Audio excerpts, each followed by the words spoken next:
Hello welcome guys, how are you. उम्मीद करता हूं you all will be great. आपको और ग्रेट बनाने के लिए आज मैं लेकर आया हूं प्रीपोजिशन। ऐसा टॉपिक जो स्टूडेंट के लिए एक पहाड़ की तरह खड़ा होता है। हमेशा जब वो सीखते हैं इंग्लिश ग्रामर को या फिर इंग्लिश एमसीक्यूज को हल करते हैं तो ये प्रीपोजिशन उनको डराते हैं। आज मैं ये खौफ दूर कर रहा हूं हमेशा के लिए। अगर आपको प्रीपोजिशन का कंसेप्ट आपका क्लियर नहीं है तो ये वीडियो बिल्कुल आपके लिए है। और आप इसको कई बार देखें तो उम्मीद करता हूं कि जब 2 3 4 5 दफा ये आप वीडियो देखेंगे तो आपका ये डर, ये खौफ और ये कॉन्सेप्ट क्लियर हो जाएगा और खौफ दूर हो जाएगा। ठीक है जी। तो प्रीपोजिशन क्या होता है, इसका फंक्शन क्या होता है और ये हमारे साथ इनका रोल क्या होता है एक जुमले के अंदर। स्टूडेंट, आपको पता है राउंड अबाउट 150 प्रीपोजिशन है इंग्लिश ग्रामर में। 150 प्रीपोजिशन है ऑलमोस्ट इंग्लिश ग्रामर में, जिसमें सबसे ज्यादा इस्तेमाल होने वाले 70 प्रीपोजिशन होते हैं। 70 प्रीपोजिशन जो है वो कॉमनली यूज्ड होते हैं और टोटल राउंड अबाउट 150 प्रीपोजिशन है आपके इंग्लिश ग्रामर में। तो ये वीडियो आप देखेंगे तो ये 70 यूज जो है प्रीपोजिशन का ये आप बिल्कुल जो है जान लेंगे। ठीक है जी। तो चलिए लेक्चर शुरू करते हैं। बिफोर रिक्वेस्ट यू कि आप प्लीज इस चैनल को, अगर आप इसके ऊपर नए हैं तो इसको सब्सक्राइब करें और साथ साथ में बेल आइकन भी क्लिक करें ताकि मेरी हर आने वाली नई वीडियो की नोटिफिकेशन आप तक मिले और आपको एक वीडियो भी आप मिस ना करें। सही है। तो चलिए शुरू करते हैं। प्रीपोजिशन ये वो वर्ड होता है एक जुमले के अंदर जो कनेक्ट करता है किस चीज को, नाउन या प्रोनाउन या फिर फ्रेज को। जो प्रीपोजिशनल फ्रेजेस होते हैं, आगे समझाता हूं। नाउन को या प्रोनाउन को कनेक्ट करता है या फ्रेज को सेंटेंस के दूसरे अल्फाज के साथ, या आप यूं कह ले कि जो बाकी सेंटेंस होता है उसके साथ नाउन को कनेक्ट करने वाला, प्रोनाउन को कनेक्ट करने वाला जो लफ्ज है, जो शब्द है, वो है प्रीपोजिशन। मिसाल से समझते हैं। यहां पे एक जुमला है, the marker is my hand. ये जो माई हैंड है ये आपके साथ है, यहां शो कर रहा है पोजीशन मार्कर का। माई हैंड आपका पोजीशन है कि मार्कर की पोजीशन क्या है। तो जब भी आप किसी पोजीशन की बात कर रहे हैं जो एक चीज की सरफेस के ऊपर हो, ऐसे वहां आपने क्या यूज करना है, ऑन यूज करना है। The marker is on my hand. आप उर्दू का जब ट्रांसलेशन करते हैं तो आप कहते हैं मेरे हाथ में। तो आप उर्दू की ट्रांसलेशन पे मत जाइए। इंग्लिश ग्रामर में अपना एक रूल्स है, किसी सरफेस के ऊपर अगर कोई चीज है तो वो हाँ आपने ऑन यूज करना है, भला ही उर्दू में आप इसका तर्जुमा मे के साथ करें। Marker is on my hand, तो ये प्रीपोजिशन ऑफ पोजीशन हो गया। सही है जी। आगे बताऊंगा कि preposition of movement, preposition of direction ये होते हैं। एक और एग्जांपल सीखते हैं। I am dash the room. अब आपके प्लेस के हवाले से प्रीपोजिशन ऑफ प्लेस जो आपके प्लेस को शो करे कि एक नाउन कहां है, नाउन का प्लेस। तो जब भी आप किसी एनक्लोज्ड स्पेस की बात करते हैं, जैसे रूम एक एनक्लोज्ड सरफेस होती है, एक एनक्लोज्ड स्पेस होता है, तो वहां आपने यूज करना है in. I am in the room, मैं कमरे में हूं। प्रीपोजिशन लफ्ज में सबसे पहले प्री आया है। प्री का मतलब पहले, पोजीशन मतलब पहले पोजीशन। यानी किस चीज से पहले पोजीशन, नाउन या प्रोनाउन से पहले पोजीशन। यानी it is used before noun और बिफोर प्रोनाउन और बिफोर प्रीपोजिशनल फ्रेज। ये नाउन या प्रोनाउन से पहले यूज होगा और उसी नाउन को जुमले के साथ जोड़ देगा। जैसे for example I go to school, I go और फिर लास्ट में आया है नाउन स्कूल, तो स्कूल को आई गो के साथ जोड़ा है टू ने, तो टू क्या हुआ, प्रीपोजिशन हुआ। सही है जी। कुछ एग्जांपल्स हैं उससे मैं आपको थोड़ा समझाता हूं। यहां पे आप देखें, the book is the table. अब बुक जो है ये टेबल के नीचे हो सकता है, उसके ऊपर भी हो सकता है। तो द बुक इज, अगर ये बिल्कुल किताब के ऊपर ऐसे पड़ा है तो यहां पे आपने लगाना है on. The book is on the table. But अगर ये मेज है और मेज के नीचे आपके साथ मार्कर या किताब जो है ये पड़ा है तो आप लिखेंगे under. The book is under the table. अगर टेबल के नीचे है तो अंडर, अगर बिल्कुल टेबल के ऊपर सरफेस पर पड़ा है तो ऑन द टेबल लगाएंगे। Got it. अब यहां पे दूसरा जो हमारे साथ जुमला आ रहा है, आई एम कमिंग इन जनवरी। जनवरी चूंकि मंथ है, प्रीपोजिशन ऑफ टाइम यहां पे यूज हुआ है, तो मंथ में जब आपके साथ टाइम का जो वो बड़ा हो तो हमने इन यूज करना है। आई एम कमिंग इन जनवरी, यानी ये प्रीपोजिशन ऑफ टाइम हुआ, मैं जनवरी में आ रहा हूं। ही जंप्ड द वॉल, अब दीवार है, सही है जी, दीवार, ये आपके साथ एक दीवार है, ये दीवार है। अब अगर आप दीवार के ऊपर खड़े हैं और दीवार से आप छलांग लगाते हैं यहां, तो यहां आपने ऑफ यूज करना है। He jumped off the wall, दीवार के ऊपर आप खड़े हैं और आप नीचे छलांग मारते हैं, तो यहां पे he jumped off the wall लिखेंगे आप, he jumped off the wall. But अगर ऐसा नहीं है, बल्कि आप क्या है, आप दीवार के इस तरफ खड़े हैं और आप कुछ यूं कर लेते हैं कि इतनी छलांग मार लेते हैं कि दीवार को टच किए बगैर उसके आर पार यहां आते हैं, सही है जी, यानी जंपिंग करते हैं दीवार के ऊपर से, तो फिर आपने ओवर लगाना है। He jumped over the wall, got it. ये ऑफ और ओवर के बीच में ये कंफ्यूजन आपका दूर होगा।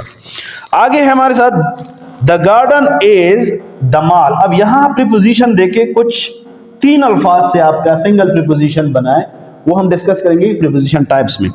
The garden is dash the mall, यानी मॉल के बिल्कुल सामने, इन फ्रंट ऑफ लिखेंगे आप। बाग जो है वो बिल्कुल आपके मॉल के सामने है, इन फ्रंट ऑफ, के सामने, ये वाला प्रीपोजिशन है। सिट डाउन, किसी को हम बैठने के लिए बोलते हैं कि थोड़ी देर के लिए बैठ जाओ। Sit down for a while, अब ये जो फॉर अ व्हाइल है ये आपके साथ प्रीपोजिशन है, लेकिन ये 2 प्रीपोजिशन 3 लफ्जों से बने हैं, जबकि ऊपर जो प्रीपोजिशन थे वो सिंगल वर्ड। तो कहने का मतलब यह है कि प्रीपोजिशन के फॉर्म्स की बात जब आप करते हैं तो एक तो होते हैं वन वर्ड प्रीपोजिशन, जैसे इन, इट, ऑन, फॉर, विद, बहुत सारे हैं, लेकिन एग्जांपल के तौर पर मैंने ये लिखे। कुछ होते हैं ऐसे प्रीपोजिशन जो वन वर्ड नहीं बल्कि 2 और 3 वर्ड से मिलकर बने होते हैं, जैसे in front of, according to, for a while, instead of, ये वाले प्रीपोजिशन कहलाते हैं कॉम्प्लेक्स प्रीपोजिशन, सही है। एक होते हैं प्रीपोजिशन वन वर्ड प्रीपोजिशन यानी सिंपल प्रीपोजिशन, या वन वर्ड प्रीपोजिशन जो आपके एक लफ्ज से मिलकर बना होता है, यानी एक लफ्ज से बना होता है। इन एक लफ्ज है, इट एक लफ्ज है। लेकिन कुछ होते हैं कॉम्प्लेक्स प्रीपोजिशन जो कि 2-3 लफ्जों से बने हैं। इन, फ्रंट ऑफ 3 लफ्ज हैं, अकॉर्डिंग टू 2 लफ्ज है, instead of, for a while 3 लफ्ज है, 2 लफ्ज है। तो 2 या 3 या 4 लफ्जों से जो मिलकर बन जाता है वो होता है कॉम्प्लेक्स प्रीपोजिशन, और वन वर्ड प्रीपोजिशन जो होते हैं वो सिंपल प्रीपोजिशन कहलाते हैं। अब बहुत सारे प्रीपोजिशन आप टाइम के लिए भी यूज कर सकते हो और उसी प्रीपोजिशन को आप प्लेस के लिए भी यूज कर सकते हो।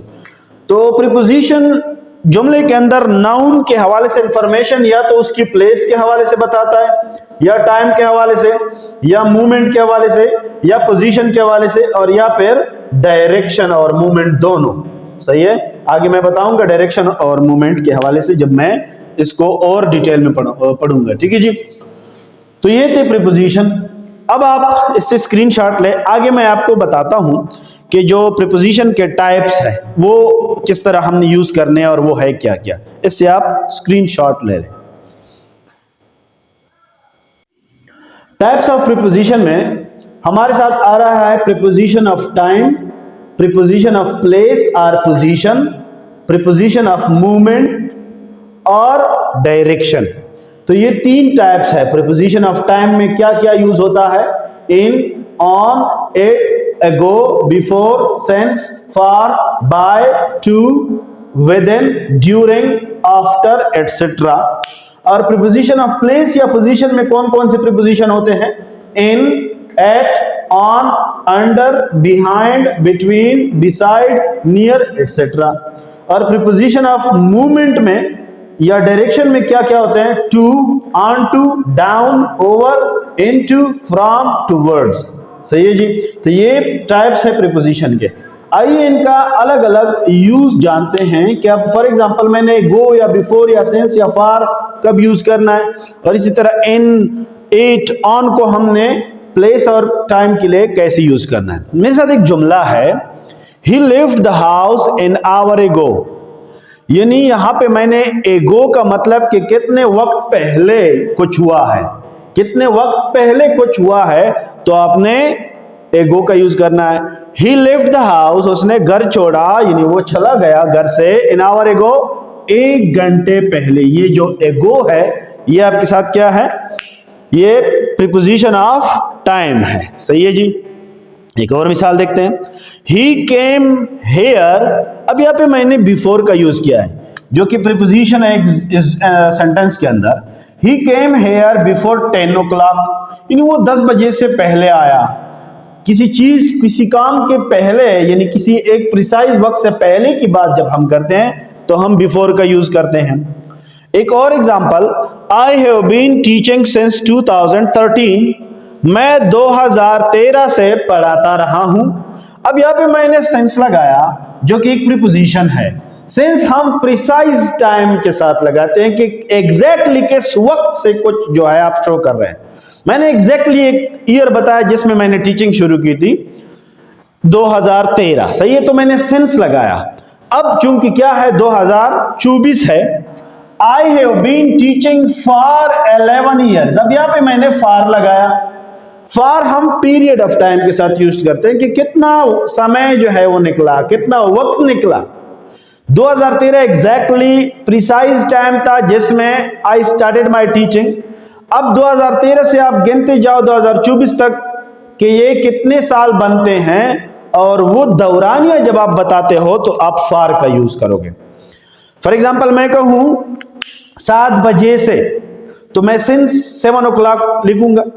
अगर 7 बजे से किसी काम को मैंने शुरू किया है, फॉर एग्जाम्पल शाम के 5 बजे तक, तो शाम के 5 बजे, अब मैं वो बात कर रहा हूं कि मैंने 7 बजे काम शुरू किया है, तो मैं सिंस 7 o'clock लिखूंगा। लेकिन अगर मैं ये दौरानिया बताता हूं 7 से 5 बजे तक कितने घंटे हैं, फॉर एग्जाम्पल 6-7 घंटे आते हैं फॉर एग्जाम्पल, तो आपने क्या लिखना है कि फॉर 7 और 8 आवर्स मैंने ये काम किया। तो फॉर और सिंस का भी आपको क्लियर है।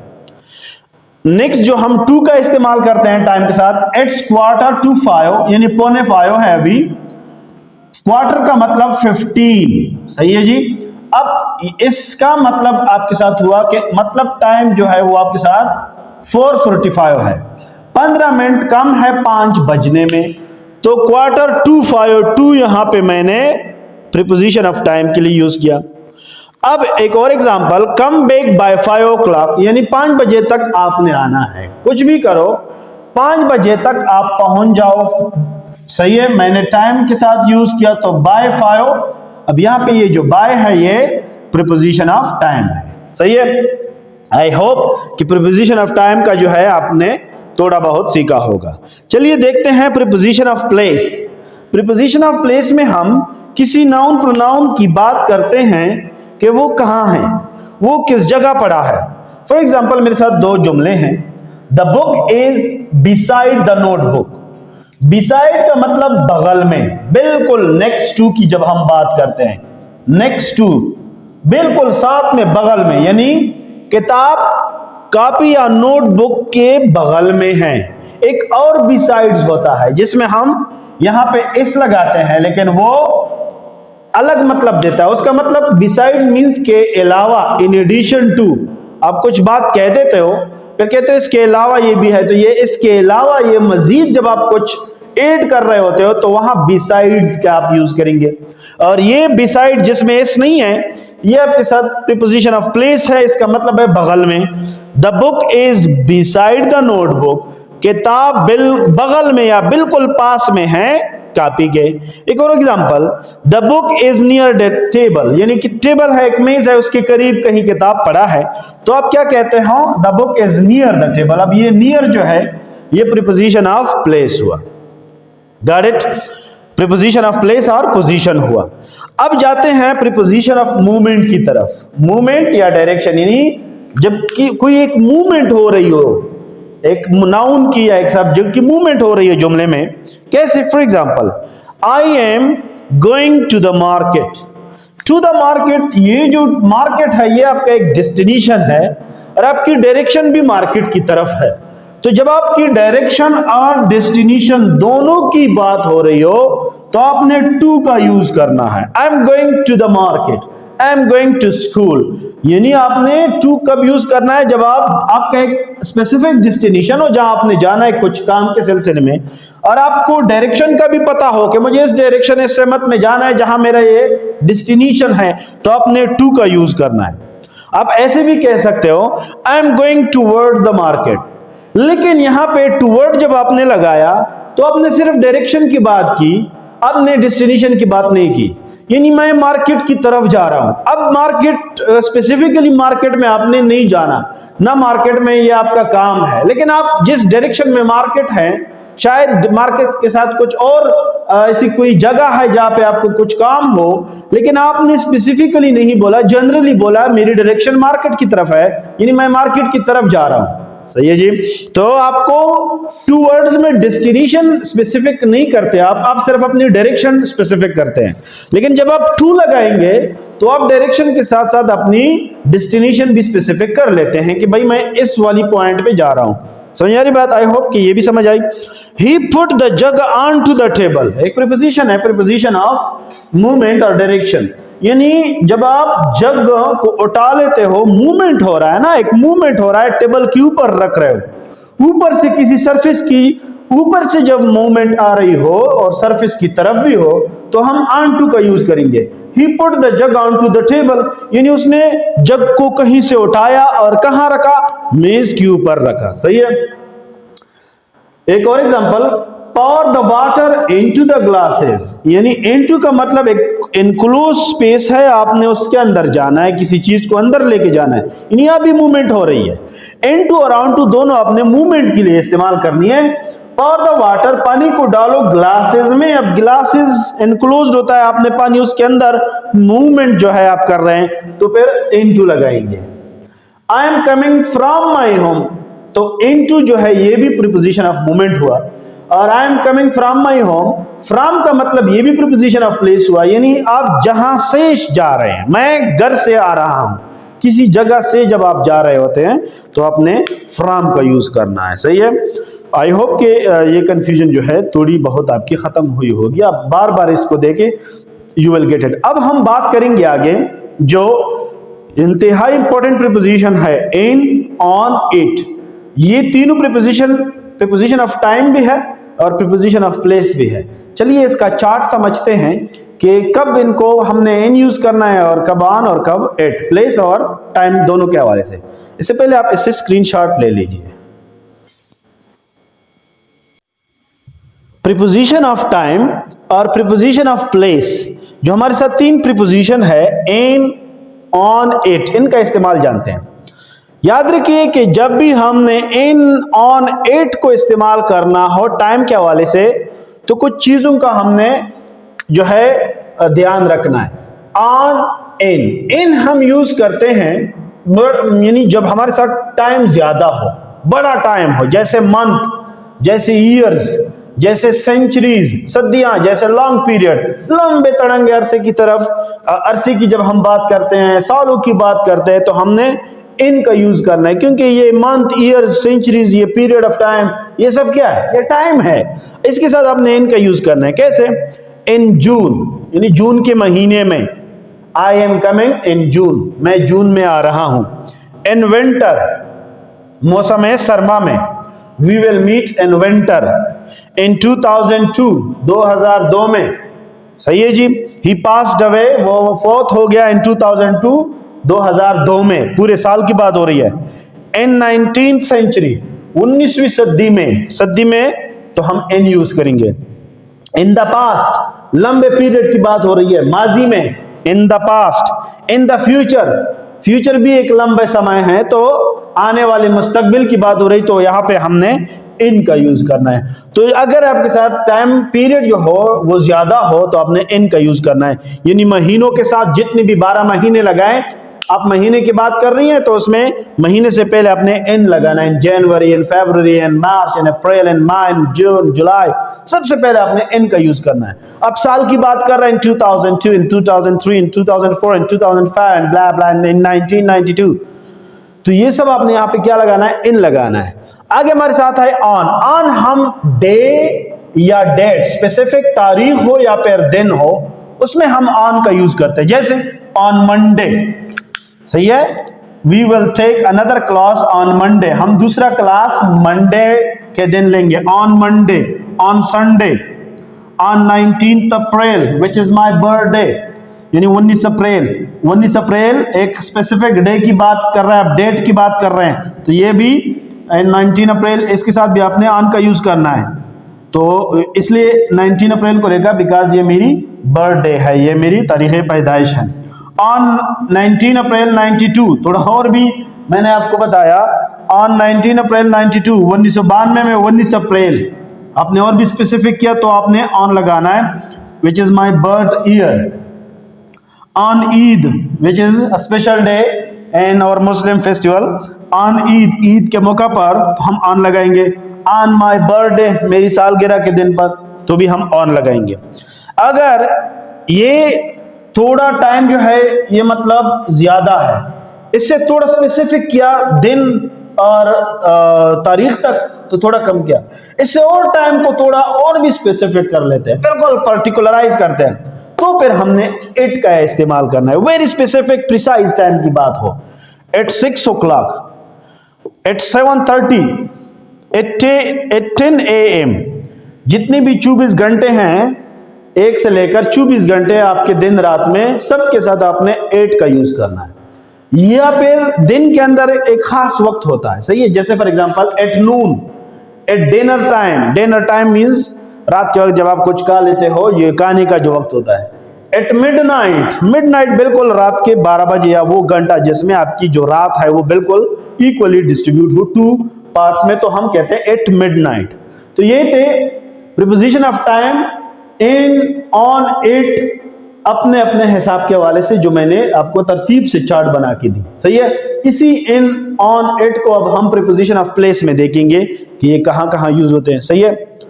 इन हम यूज करते हैं बिगर प्लेस के लिए, बिगर प्लेस लाइक मुल्क, जब हम किसी कंट्री की बात कर रहे होते हैं।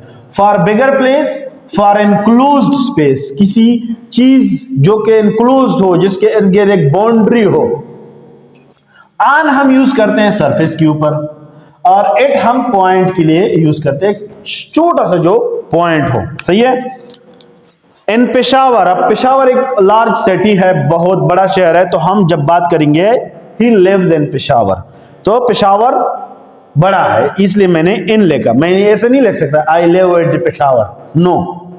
इन द रूम, कमरे में, कमरा भी एक एनक्लोज स्पेस होता है। इन द गार्डन, गार्डन अगर आप देखें उसमें भी बाउंड्री होती है। In the garden, the kids are playing in the garden, बच्चे बाग में खेल रहे हैं।